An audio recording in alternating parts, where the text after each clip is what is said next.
Here's another in NBC's great parade of new shows.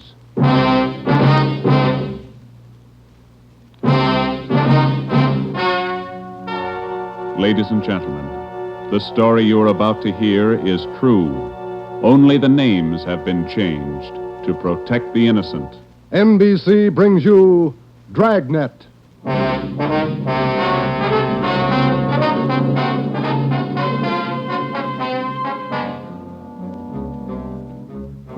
You're a detective sergeant. You're assigned to homicide. There's a mad killer at large in your city. A woman has been brutally slain, the body mutilated. The picture is clear. The killer has a thirst for blood. Your job, get him. Dragnet, the documented drama of an actual crime, investigated and solved by the men who unrelentingly stand watch on the security of your home, your family, and your life. For the next 30 minutes, transcribed in cooperation with the Los Angeles Police Department, you will travel step by step on the side of the law through an actual case from official police files. From beginning to end, from crime to punishment, Dragnet is the story of your police force in action.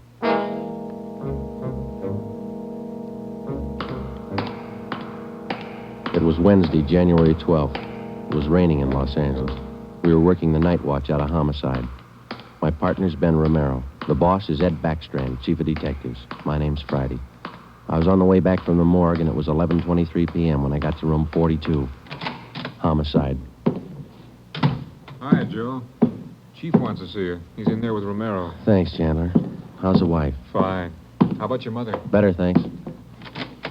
Hi, Joe. Hi. Ronnie, sit down. Did they post the body yet? In the morning. Pretty messy.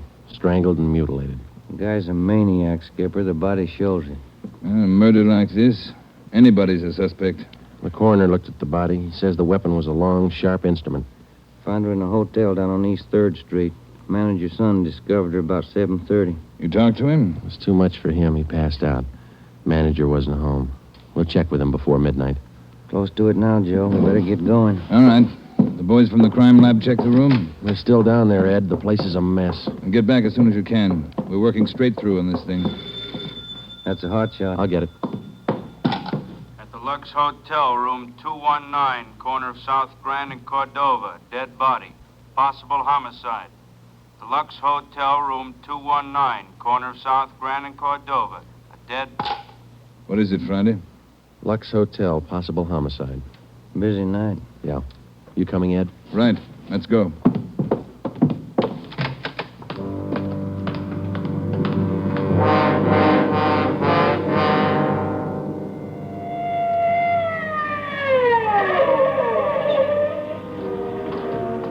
Six minutes later, Ed Backstrand, Ben, and I pulled up in front of the Lux Hotel. The manager met us at the door and led the way up a narrow stairway to the second floor. The room number was 219. We were prepared for the worst. We got it. You're right, Romero. The guy must be a maniac.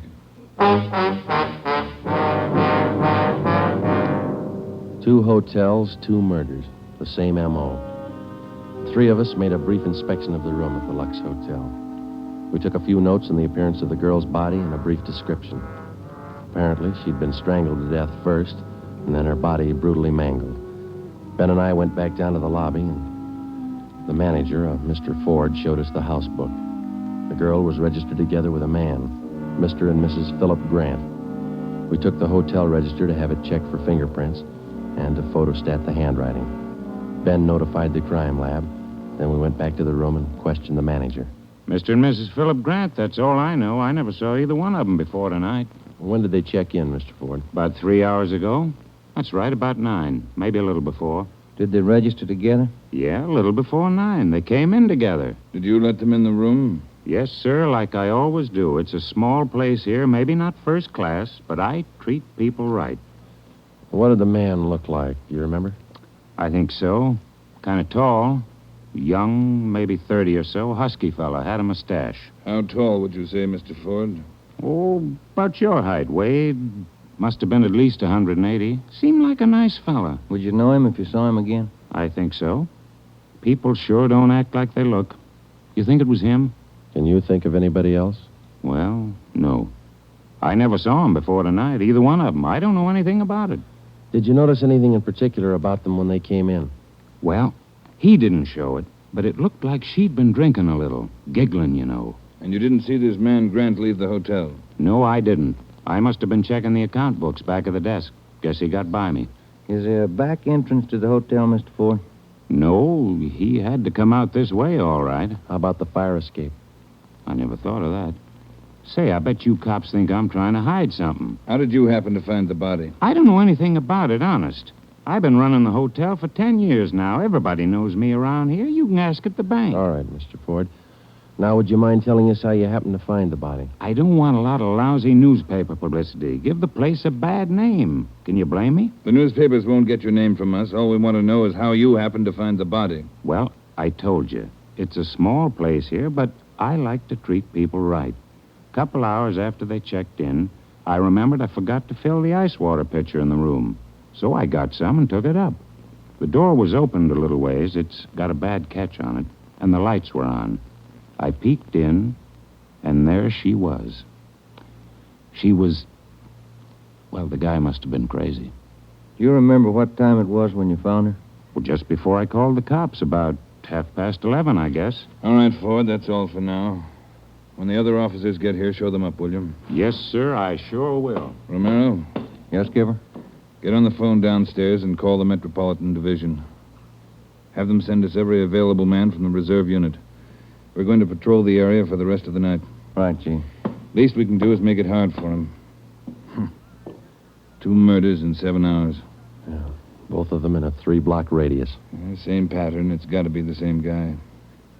All right, we got a description. What do you think? Well, when the reserve unit shows up, have them cover this whole section of town.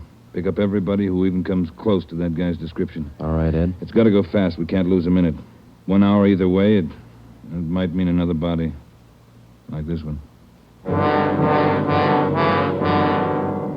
9 minutes later, at 4 minutes past midnight, the men from the crime lab showed up. It started to drizzle. They went over the room in detail. They dusted everything in the room for fingerprints, the walls, the doors, the fixtures in the bathroom, the lamps, chairs, everything. They took samples of the girl's blood and her lipstick. Small pieces of flesh and human hair were found under the girl's fingernails. The nails were scraped carefully and the contents put in an envelope, marked and sealed. Ed Backstrand ordered pictures taken of the room and the girl's body from different angles. Every object in the room that could have any possible tie-in with a murder was photographed. It was raining. The rear of the hotel where the fire escape was overlooked a vacant lot. Ben had a hunch. While the lab men were at work, we left the hotel and circled around into the lot for a look at the ground directly underneath the fire escape ladder. It was raining hard now. Must be an easier way to make a living. Mud's almost up to my knee. Mine, too. Watch your step. You see any prints? No. Wait till my wife sees these new shoes. Put it on your expense account. Oh, real funny. Ben, get that light over here. Look. Yeah. Good set of prints. Lucky that rain didn't start turning to wash them out by now. Yeah, hand me that cover from the trash can over there. I'll cover them. Wait a minute. What? Here, on the edge of the fire escape ladder. Small hunk of cloth. Man suit? Well, looks like it. Might have caught himself in that sharp corner. I got it. All right, come on, let's get back. Yeah, out of this mud bath. Joe, Huh? let me have a light. You catch anything? Hunk of wrapping paper in that trash can. Stains on it. Open it up. Look. Yeah, a butcher knife. We went back to the Lux Hotel, room 219. The lab men were tearing the room apart. It was 10 minutes to 1. We gave the blood-stained knife and the piece of cloth we found on the fire escape to Lieutenant Lee Jones, head of the crime lab. We told him about the footprints just below the fire escape ladder. The knife will help us, so will the cloth. I don't know about the footprints. You say you covered them? That's right, Lee. They still look in pretty good shape. Maybe we can do something if the rain hasn't broken them down too bad. Bracken, Yeah, Lieutenant? you and Sloan get downstairs and take a look at those prints. They're good enough. Get a torch, dry him out, and make a cast, right? Okay, Lieutenant. Come on, Sue. That's about all I can do for you now, Ed. I think we got everything there is to get. All right, Jones. I'll follow you back to the lab in a couple of minutes. Okay, Ed. Good luck, fellas. Thanks, Lee. We're going to need it.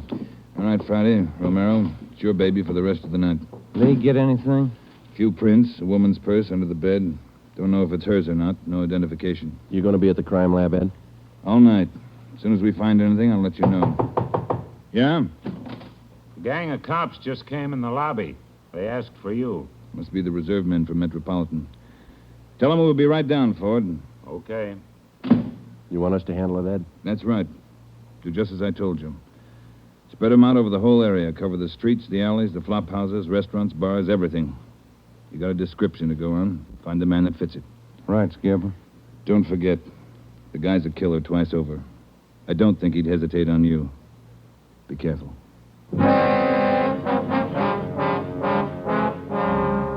We went down to the lobby, and Ed Backstrand gave the reserve men their orders. Then Backstrand left, and Ben and I took over. We picked up another half-dozen men in addition to the men in the reserve unit. They were deployed over an area of a dozen square blocks. It was one of the toughest sections of the city.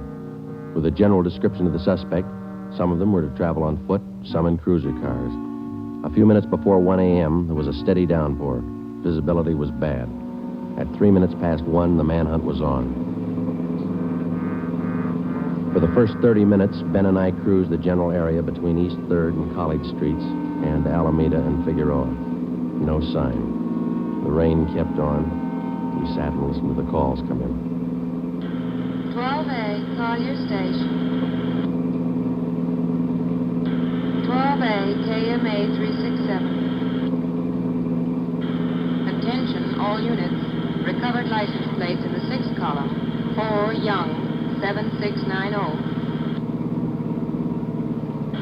41R, 788 Standard Avenue, or 373. 41R, KMA 367. Unit 71 at 2816 West La Cienega, a 507 party. What do you think, Joe? Any hunches? I think he's still around, somewhere inside these 12 blocks. I'd bet on it. 5? All right, you're on. Want to check out a couple of these bars along here? Getting on to closing time. It's a good idea. Pull over, huh? All right, let's check him for the next couple of blocks, huh? Right. For the next 6 blocks until closing time, Ben and I checked every bar and every informant we met along the way. The questions got to be automatic. Have you seen a man answering this description? Tall, dark, about 5 feet 11, 180 pounds, well-built, mustache, about 30 years old. The answer's got to be automatic, too. Sorry, officer, I haven't seen him. No, can't remember him. Try the place down the street. We kept on checking the bars until they closed for the night. Then we started on the all-night restaurants and coffee counters. We did plenty of legwork for the next hour. Not a trace. About 2:30, the rain let up a little, and then it started in heavy all over again.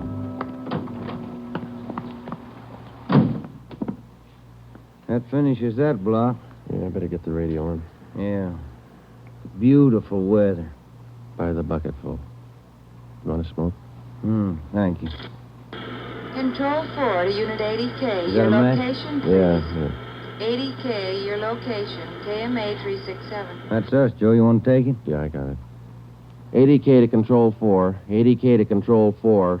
Our location, corner of Alameda and Commercial. KMA 367. 80K, stand by. Something doing. Maybe. No, hold on a minute. Control 4 to 80K. Go to the crime lab, code 2.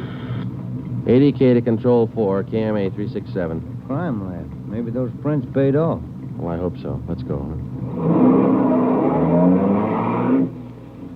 That killer sure picked fine weather to work in. Feels like I just been swimming in these clothes. Yeah, I hope those guys in the crime lab have the heater on.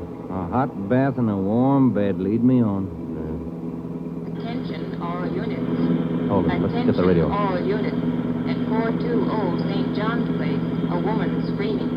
At 420 St. John's Place, a woman. All right, double around, Ben. Hit the siren. I'll get the light. Right, hold on. Left turn on the market, is that right? Yeah, watch out for those car tracks. They're wet. Hold on again. The alley up ahead to your right, huh? All right, pull up, Ben. Put the street light over there. There you are. All right, come on.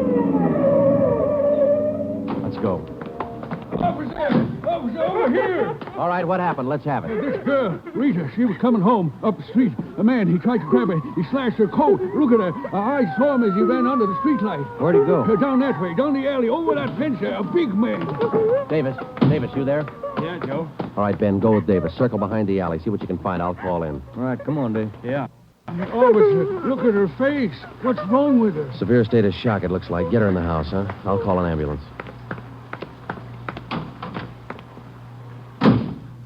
80K to Control 4. 80K to Control 4. Control 4, go ahead. Direct all units in the vicinity to converge on area around St. John's Place from Jackson to Banning Street. A woman attacked by large man with knife. Suspect left seen on foot. Possibly still in area. Request ambulance. KMA 367. 80K, Roger, stand by. Attention, all units. Attention, all units. Converge on area around St. John's Place, Jackson to Banning Street. 80K reports woman attacked by large man with knife. Suspect left seen on foot. In 3 minutes, the area around St. John's Place was surrounded. For the next hour, the men combed the neighborhood back and forth. Every building, every storehouse in the 2 square blocks was searched from basement to attic. No trace. The girl, Rita, was hysterical. She could give us only a bare description of her attacker. At 3:45 a.m., a detail was assigned to patrol the area and the rest of the cars, and men were deployed again in the general area from Figueroa to Alameda Street and East 3rd to College Street. The manhunt went on. So did the rain. At 3:54, Ben and I checked in at the Old City Jail building, 2nd floor, the crime lab. Chief Ed Backstrand and Lee Jones were waiting for us. Heard about the call. How'd he get away? Not sure it was him, Skipper. How do you mean? Well, the girl wasn't hurt bad for one thing. No attempted strangling. For another thing, the guy stole her purse. That doesn't sound like the man we're after. Did you get a description from the girl? Didn't jibe too well, what she gave us. She was pretty hysterical. And you raked the neighborhood good? Every corner. Not a sign. You find anything? Yeah. Jones? Yeah, Ed. Fill them in, will you? Not one print on that knife you found, boys. Blood, but not a print. Your killer's crazy like a fox. And how about the scrapings from the girl's fingernails, Lee? Didn't help too much. Rarely do. Not enough to go on. Gotta have a fair-sized bit of flesh to run it for papal ridges. All we found under the girl's fingernails were small bits of skin. Yeah? She probably scratched the guy up some. Might have drawn blood. We had more luck with the footprints. You get an impression? Dried out the ground with torches and cast them. About size 10B. That's fine, Lee.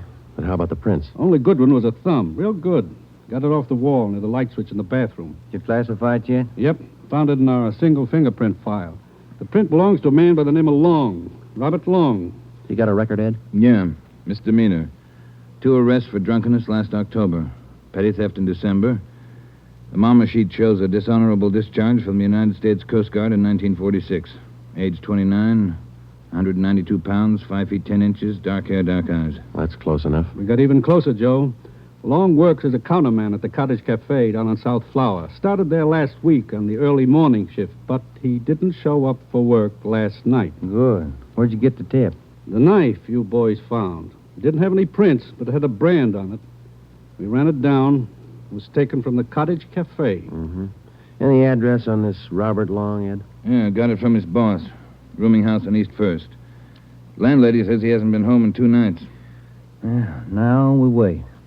Rooming house is staked out, and so is the Cottage Cafe, just in case Long decides to show up for work this morning. What time you got, Romero? 6 minutes past 4. All right. We've got every indication that Robert Long's the man we're after. His description, fingerprints, the knife, the footprint, his size. Maybe we're wrong. I don't think so. How about a motive, Ed? I think Robert Long likes to kill. He's thirsty for it. None of the victims were criminally attacked. They were strangled. Bodies mutilated. How about robbery? No. 2 of the women he killed had money in their purses. He didn't touch it. Well, what's next, Skipper? Back on the street? Figueroa to Alameda, East 3rd to College Street. Keep a net around that area and work it back and forth until we're positive he's not inside. I think he is.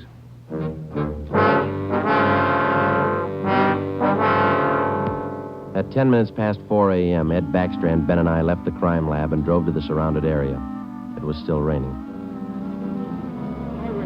We passed several patrolmen from the reserve unit making the rounds. They didn't look any more comfortable than we felt. At Broadway and Alpine Street, Ben and I got out and started patrolling on foot again. Backstrand followed in the car to maintain a radio check. We must have covered 24 blocks and a half a dozen coffee counters before we got to the Criterion Restaurant and Donut Shop, a few blocks up the street from the Cottage Cafe. Hey, Skipper, you want to take a minute for some hot coffee? I'll keep an ear on the radio. You two go ahead. You look drenched. Yeah, we are. Can we bring you some back in a paper carton? Fine, thanks. Cream. No sugar. All right, Ed. Come on, Ben.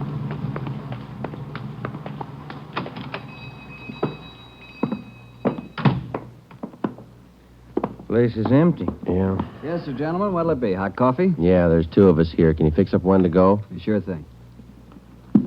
Say, on that one to go, cream, no sugar. Right. Say, you fellas cops? Yeah, why?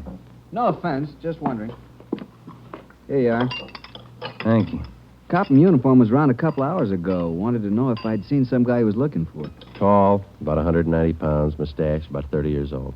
Yeah, that's the description he gave me. He was looking for the guy. So are we. Say, that's good. That other cop came in right at my busiest time, a little after 2 when the bars closed. You know, it gets pretty rushed, and I didn't have much time to think, so I just said no. Then after the cop left, I remembered. You saw a man answering that description tonight? Yeah. I would have told the cop, but I was rushed. You know how it is. No time to think, and then I remembered. Are you sure? Oh, I'm sure, all right. Whoever he is, he's a lady killer. What do you mean? No offense. There was a sharp-looking dame down the end of the counter, and this guy breezes in and picks her up. Talks to her about 20 minutes, buys her a cup of coffee, and they walk out together. Do you remember what she looked like? Oh, nice-looking dame. Not beautiful, you know, more on the cute side. Ben, you got that morgue shot? Oh, yeah. Here it is. Thanks. Here's a picture. This the girl? Let's see. Yeah, that's her. Who is she? I don't know, mister. Down at the morgue, they call her Jane Doe, number 7. Just by accident, we'd come across a concrete lead on the killer's method of operation. The picture we showed the man in the donut shop was a shot of the strangler's first victim the night before. Evidently, the killer would enter a bar, coffee shop, or restaurant, strike up a conversation with a woman, make friends with her, either buy her drinks or invite her to a bar in the neighborhood, and then the rest of the puzzle was still unsolved. We went back to the Cottage Cafe and checked with the men on stakeout. Not a sign of them, Chief. How are you men covering the place? Baxter up in front and the booth across from the cash register. Lyman's back with the dishwashers. I'm at the counter. When's Long due to report for work, Dave? At 5. About 20 minutes to go. You're lucky you're inside. It's wet out there. You'll look it. All right, Davis. We'll be around about 5. Right, Chief.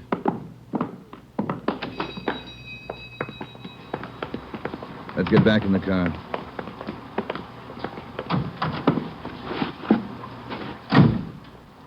Where to, Skipper? Cruise the next 2 blocks, but don't go too far. If Long shows up for work this morning, we want to be around. The next 10 minutes dragged by. The rain kept on. Backstrand chewed nervously on a cigar. At South Flower and First Street, the sewers were clogged with street refuse. The rain backed up and filled the intersection.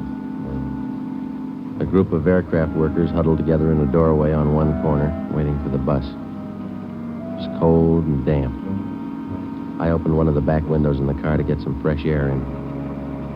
Off in the distance and close by, we could hear the sounds of a big city waking up slow to a rainy January morning. It was 8 minutes to 5. Attention all units. Attention all units.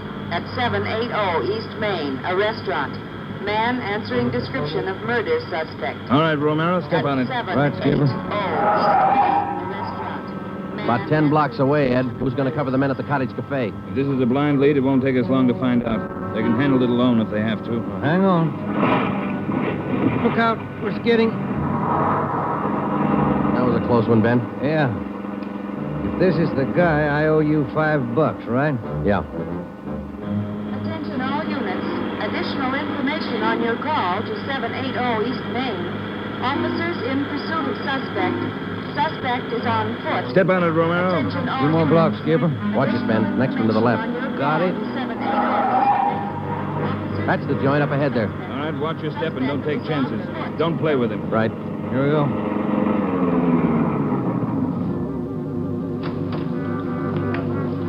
He went out the back, ran down that alley. Come on, Ben. Behind you? You men, hustle it. Circle around the block and choke off the alley. Fast. Emerson, home. Go with them. Right. All right, over the fence, Ben. Ben, look out, look out. You all right? It's not that good. Come on, Joe. All right. There he goes. Between the buildings. Stop or I'll shoot. The next house. He ducked into the basement. All right, cover me. Right. Come on, he broke through the garage doors. There's Davis. Dave, he slipped through. Get down to the next corner and ring the block. Yeah. Ben, did you follow him? Yeah, right on his tail. That warehouse, a couple of lots over. He went through the back. There it is, Joe. All right, don't go in blind. Watch out. All right, you haven't got a chance. Come out with your hands up. He's not stopping, Joe. All right, let's fan out. All right, Ben, cover me. I'm going for the door.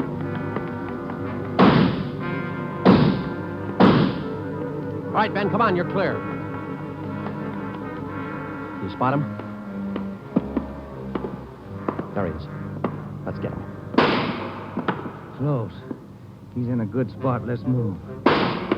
He's up in the loft. Come on, let's head for the stairs. Will you? Easy. You spot him, Ben? No. Not a sign. Ben, look out, that packing case.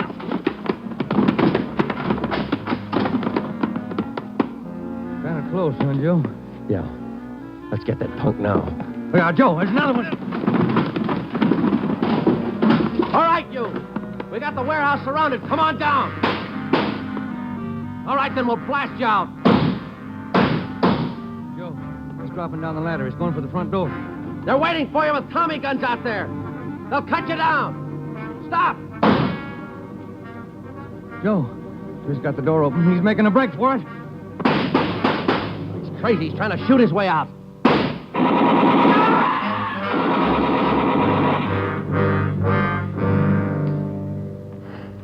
Well, he asked for it. Yeah. Let's take a look.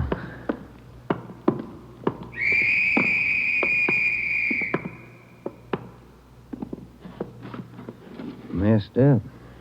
Well, like his girlfriends. Well, maybe he just didn't like women. Maybe. Hi, Ed. You all right? Tired. This is him, huh? Even the scratches that girl made on his face. Description match? 5 feet 10, 192 pounds, dark hair, dark eyes, age 29. Robert Long, killer. The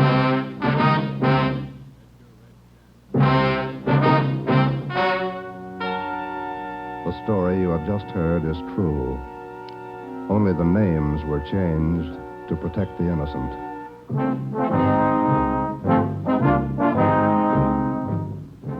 You have just heard the 10th in a new series of authentic cases transcribed from official files. Technical advice for Dragnet is furnished by the Los Angeles Police Department. Tonight's program is dedicated to Detective Louis A. Abbott of the Chicago Police Department, who on the afternoon of March 3rd, 1947, gave his life so that yours might be more secure.